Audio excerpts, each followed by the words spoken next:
Good evening, I'm Bob Schieffer. It is an upset. Tom DeLay's one-time deputy loses and a self-proclaimed reformer wins the House Republican leader's post.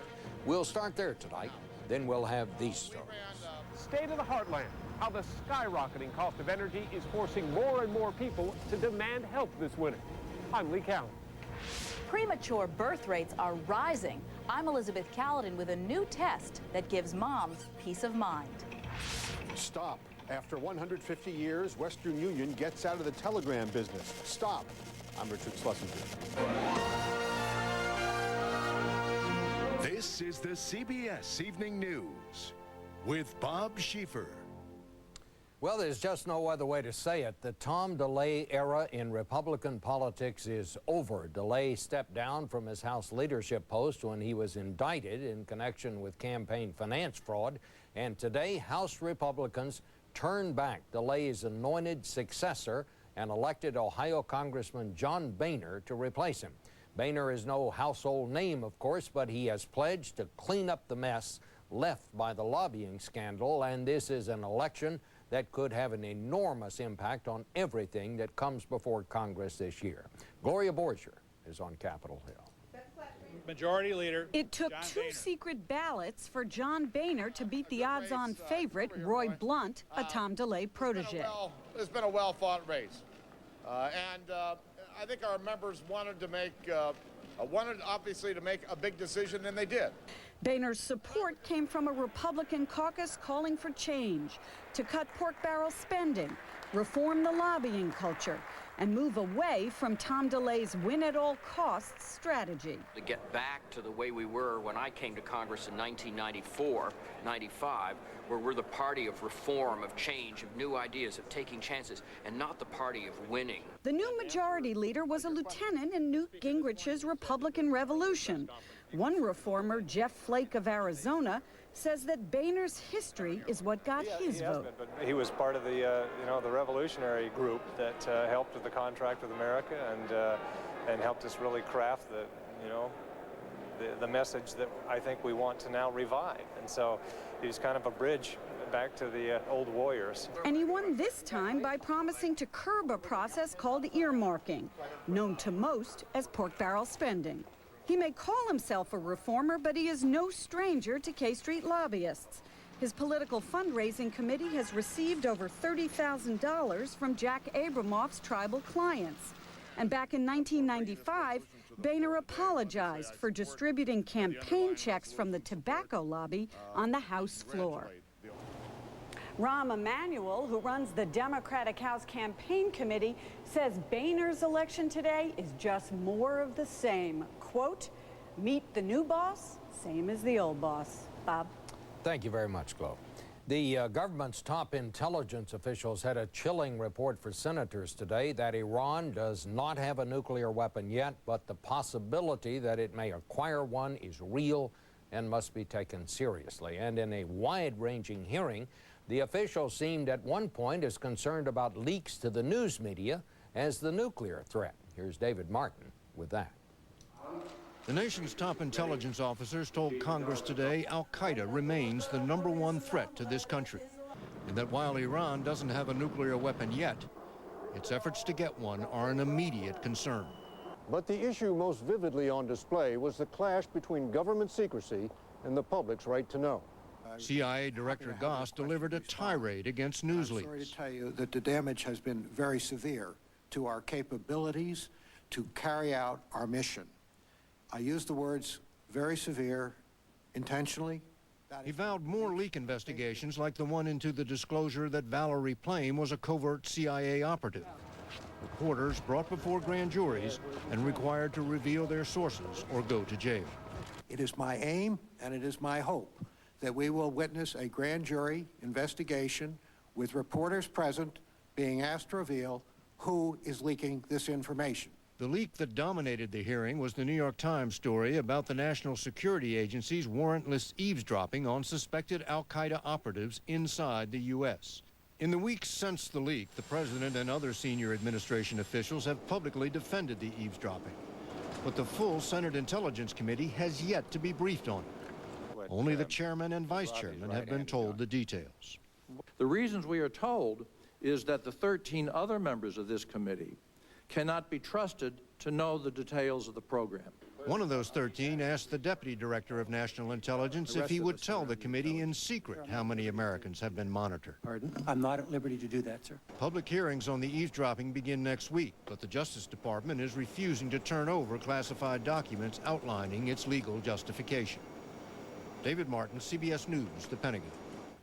Again today, Iraq was a deadly place. 4 more American soldiers and a Marine were killed in action as bombings in Baghdad claimed 11 Iraqi lives and left 70 wounded. They tried once more to restart Saddam Hussein's trial, but it has become more farce than legal proceedings. Saddam and his co-defendants again refused to come to court, so the judge ordered a 2-week recess.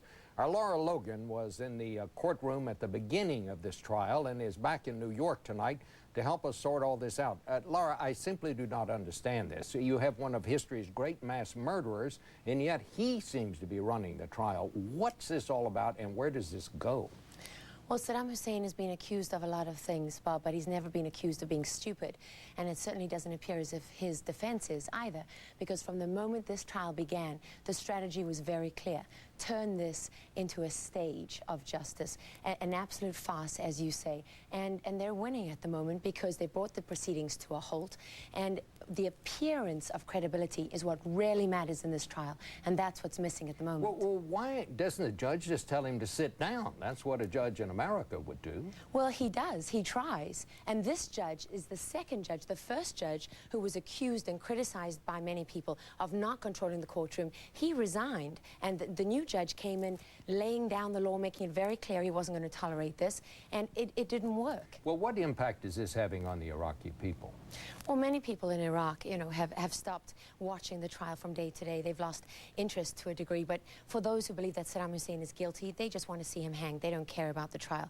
And for those who are his supporters, they think this was a farce from the beginning. So it doesn't really change anyone's positions. Do you think in the end he'll get the death penalty, or any way to know? It's still on the table. It's still quite possible. And it's not the first time that people will be tried in absentia. Legally, they can still do that. But with such a high-profile trial, it really is a sign of failure for both the Iraqi government and the Americans if they can't even manage to hold Saddam Hussein publicly accountable. Well, thank you very much, Laura. We also want to note that today our CBS News President Sean McManus named you our chief foreign correspondent. That's a well-deserved title. Thank you very much, Laura. Thank you, Bob.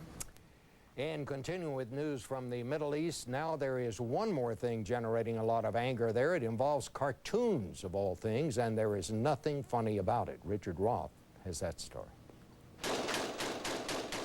The shooting in Gaza's not what you think. Israel's out of this argument. Palestinian gunmen shut down the office of the European Union and warned Europeans they could be targeted for kidnap. Then on the West Bank, a German tourist was briefly taken hostage.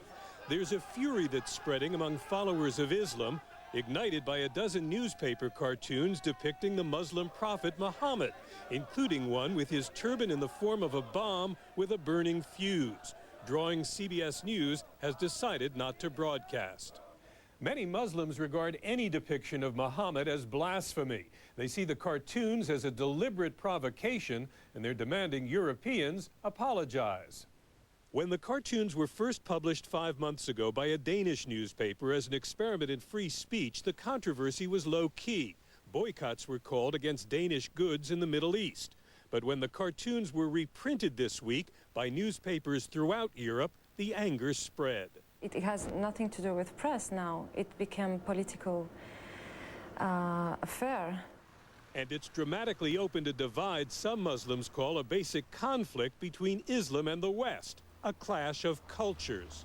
We're living in a political climate where governments and the media in the West feel that they can get away with something like this. There are double standards here. You need to appreciate that Muslims take their religion very seriously. Well, I don't know exactly why. Denmark's Prime Minister on Al Arabiya satellite TV condemned the cartoons but says he doesn't control the newspapers, some of which now say they're sorry for causing offense, but they're not apologizing for what they printed.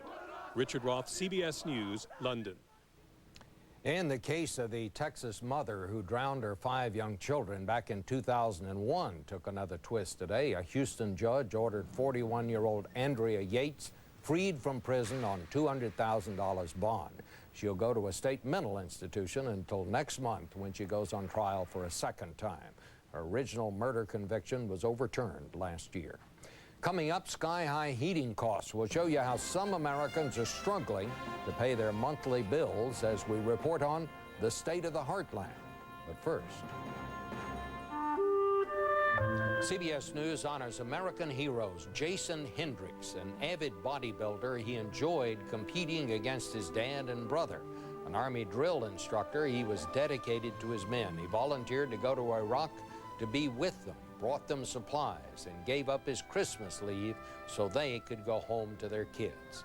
Hendricks died rescuing a soldier during a firefight. To the end, he took care of his men. New worries about the possibility of inflation and higher interest rates since stock prices lowered today. The Dow lost more than 100 points, giving back all of its big gains from yesterday and then some.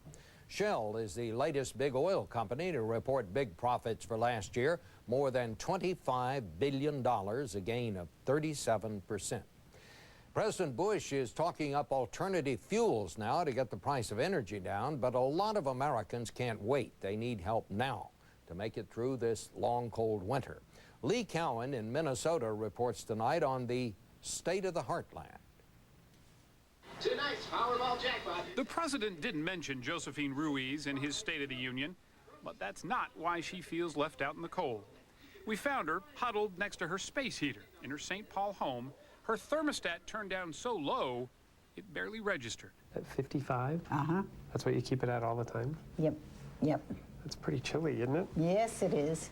She sleeps under a mountain 8 blankets high, and at age 73, lugs a space heater from room to room. Doesn't help a whole lot, but it helps. They won't find me stiff in the morning. Even with all those efforts to conserve energy, Josephine's heating bill last month was $231.67. Ooh, that's already getting hot. That's nearly twice her bill for the same month a year ago. She's just like thousands of other low-income residents here in St. Paul, now shivering in debt. But when we went to this Energy Assistance Center, we found the federal help that used to be here is dwindling instead of growing. There's no money to make up that difference. Catherine Fair runs the office that hands out money from LIHEAP, the Low-Income Heating Energy Assistance Program. But despite a huge increase in the price of natural gas and a 20% increase in the number seeking assistance, Congress didn't appropriate a penny more than last year, meaning that some 300,000 families in Minnesota eligible for help won't get it.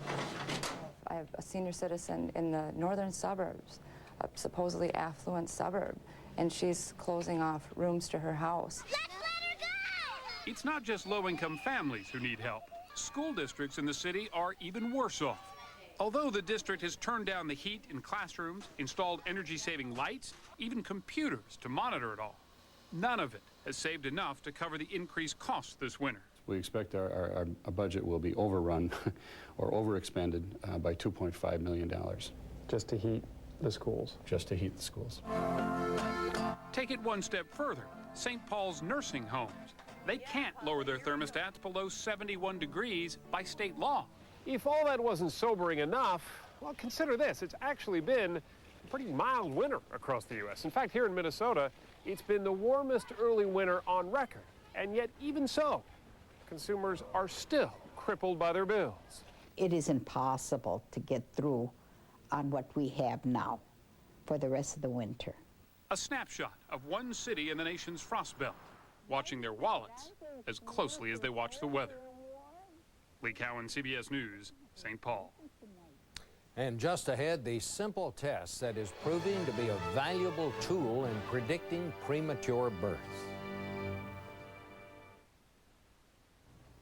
We don't always have a chance to do this, but there is actually some good news tonight. Science has come up with a simple test that can predict if a woman might give birth prematurely.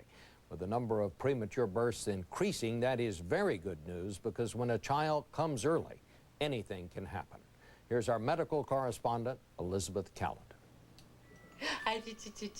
Little Ava Cutlip may be the best risk her parents ever took. Ava is our little miracle. After their first child, Stuart, was born prematurely and died, Ron and Cheryl Cutlip were terrified of trying to have another baby. There is a great deal of fear when you've had a loss to try again because you feel like a failure. But then Cheryl's doctor, Joanne Stone, told her about a little-known test for the warning signs of premature delivery. It's called a fetal fibronectin test, a fancy term for what Dr. Stone calls fetal glue. Fetal fibronectin is a protein glue that's present between the uterus and the membranes, and it helps to hold the pregnancy in place. When there's a normal amount of fetal glue present, it means you are not at risk of premature delivery. When it's found in higher amounts, then there's a higher chance that you're going to deliver prematurely because this glue has sort of leaked out of the uterus. The test is 99% accurate at predicting preterm labor, and Dr. Stone believes every woman at high risk should ask for it. Since Cheryl had already had one premature delivery, she was at risk the second time around too. So Dr. Stone started testing her at 24 weeks. A simple test, just like a pap smear, that let Cheryl relax. I call it the peace of mind test. You know, but it basically says you're not going to have a baby for another 2 weeks. And, you know, so I sort of lived off of this test for the last trimester, and it was wonderful. 1 in every 8 babies in the United States is born prematurely. That's about 500,000 every year, and that number is going up. This test can't prevent premature delivery, but once doctors know it's going to happen, they can give the baby and mother drugs that will significantly improve the outcome, giving the baby a better shot at survival. The Cutlips, who've now been through the worst and best of childbirth, say this simple test made all the difference. I won't go through another pregnancy without that test. That's what it's all about. Elizabeth Calland, CBS News, New York. Well, Kobe Bryant, watch out. A young basketball star shot her way into the record books by scoring 113 points in one game. Her name is Epiphany Prince. She's a high school student here in New York. This is tape of her playing last year. Yesterday, Epiphany made 54 of 60 shots as her team demolished the opposition 137-32. College recruiters take note. She is committed to Rutgers for next year. When we come back, an American institution comes to its final stop. Keeping America informed, that's the media's job, and these days it's tougher than ever. Tomorrow, the state of the media. See why more people are watching the CBS Evening News with Bob Schieffer. A nasty new computer virus called the Kama Sutra worm is expected to start knocking out computers around the world tomorrow morning. It spreads around the internet by offering to show users X-rated pictures. When they bite, the computers get bitten. Time was the telegraph was considered high-tech, but times have changed. Back in 1929, Western Union handled 200 million telegrams. By last year, the number was down to just 20,000, and now Western Union has delivered its final telegram. Richard Schlesinger joins us with more. Richard? Well, Bob, no offense, but you might remember receiving a few telegrams or so. I, of course, barely remember getting them. But Western Union has now gotten the message. Stop. Stop trying to beat back time and technology. So they did. Stop. Telegram for Ralph Cramden. Telegrams were a sure sign of big news. I hope it's not bad news, Ralph. You know how telegrams are. They were the email of their day, except in the early days, a telegram was important. When people received a telegram, it really was a big deal. Amy Fisher keeps up with the past for Western Union. She's the company's historian. The Western Union telegram shrunk the world in very real terms for people. In the Second World War, every family dreaded getting a telegram that started, "The Secretary of War desires me to express his deep regret." It meant someone wasn't coming home. But romances of the rich and famous were carried on via Western Union. Howard Hughes once wrote to Katharine Hepburn, "Darling, miss you too damn much." The end of the telegram really is the end of an era. Hollywood made the telegram almost an icon and an irresistible tool for a screenwriter. Telegrams, 50,000 of them, demanding that he yield this floor. But despite efforts to keep up with the electronic age, faxes and emails left Western Union in the dust. Telegrams were fast, but not instant. On the other hand, they didn't bring spam or viruses, and they forced the writer to think before sending a message. You choose words more carefully when you're being charged by the line. Bob?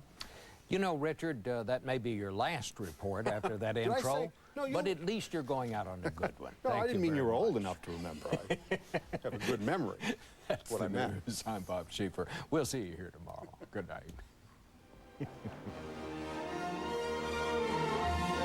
For news 24 hours a day, click on CBSNews.com, brought to you in part by Walmart, where you can find everything you and your family need at everyday low prices. Walmart, always low prices, always.